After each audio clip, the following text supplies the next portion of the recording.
woman, but I live as a man. I love as a man. I move through this world as a man.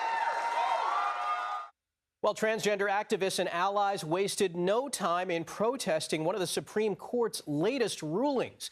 Yesterday, the justices decided Tennessee can restrict gender-affirming care for trans youth. The decision came down 6-3 along ideological lines. Justice Sonia Sotomayor wrote in her dissent, the outcome in this case, quote, authorizes without second thought untold harm to transgender children and the parents and families who love them. The White House released a statement yesterday saying in part, quote, today's landmark ruling by the Supreme Court is a victory for our Constitution, the rule of law, and common sense.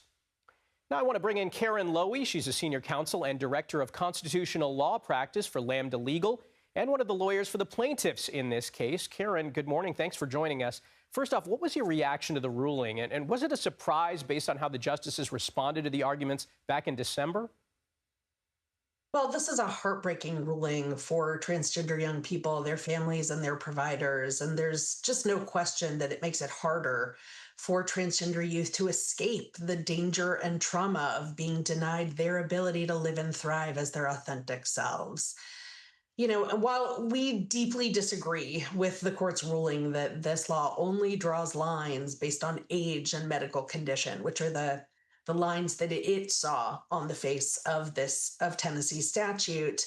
You know, it's also important to recognize that this opinion has limits. It doesn't mandate or even greenlight other bans on gender-affirming medical care, even for young people and other forms of discrimination.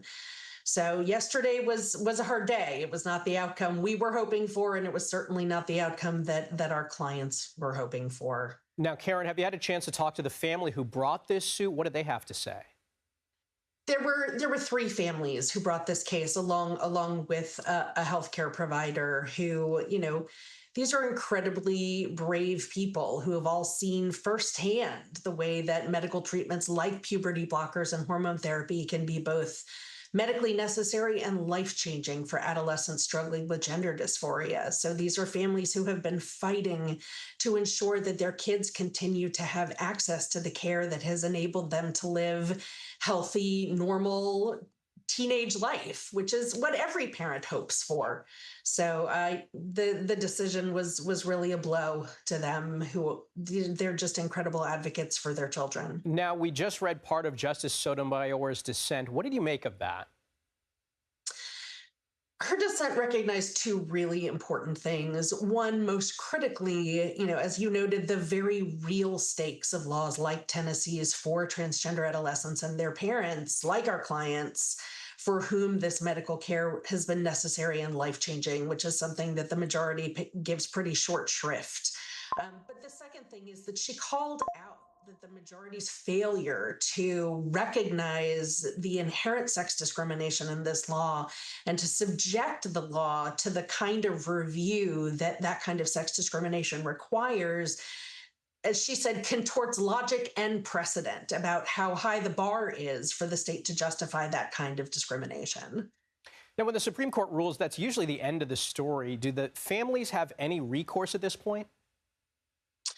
You know, the families, what this court held is that Tennessee's law is going to remain in effect. And that has unfortunately been the case for a while because the court system put the injunction against the law on hold during the course of the appeals. So they're going to continue to navigate this landscape of having to fight hard and uproot lives to continue to maintain their children's access to care in places where it remains lawful.